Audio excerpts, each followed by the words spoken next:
It's Thoughtful Thursday. Exponential technology.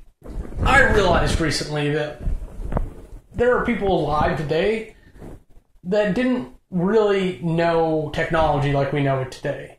If you look at like the history of the world, let's go back at least 2,000 years, if not a little bit farther. Technology was like wood and stone, and then we had metal, and then we got metal together and used extreme labor to make these wonders of the world and chip away at stone and mold everything, and then we figured out more stuff, and we only in the past 100 years or so really got like things where we have cars, we have electricity like we can think of it now, AC or DC, we have phones that they created to communicate long distance, and planes that fly from here to there. And there's kids today growing up thinking like this is just how the world is. This is how everyone I know knows the world, right? No, because Grandpa grew up when you still rode a horse around town. That's still a thing. It's rare, but it happens. And like, oh, I remember like when we went to war with Hitler. That right there is enough, because if you roll back to the 50s, it looked pretty different. There were so many different social things that demanded the technology. And then in the past 20 years, let's just go back 20 years, 1990-ish. Let's do that. More technological advances have happened in the past 10, 15 years than in the past 100 before that. And in the past 1,000 before that. So we're very quickly getting to the point where like we're going to change up. 5 years now, your technology is basically obsolete.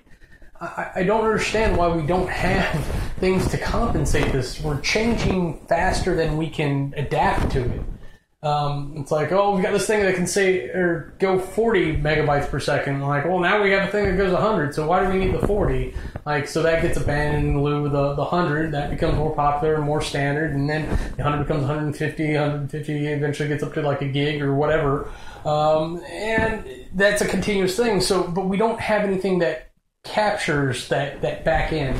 Companies that are making these things should be buying back the old obsolete products so that they can be stripped for parts and materials. Like, I've got a hard drive that's gone bad. I'm trying to recover whatever data from it. What do I do with it after that? Is it going in the trash? That's materials that can be used that someone else is probably going to fish out of a garbage later. Why are we not efficient enough to have this thing, this system that takes care of these sort of things for us, that sorts our garbage for us before it goes to a landfill, even if it's at a local landfill center or something to sort it out.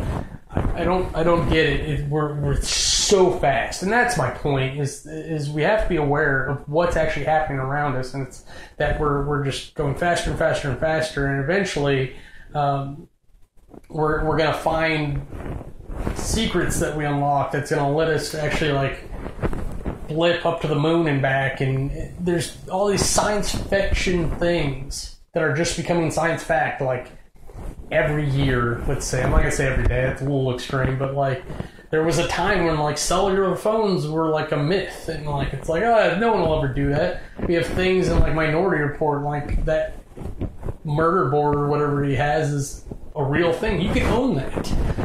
It's so amazing, such an amazing place that we live in. Sometimes you need to take a minute and think about it. Or at least that's a thought I had this Thursday. If you want to see anything else we're up to, go ahead and click the annotations, and they'll take you to our other channels.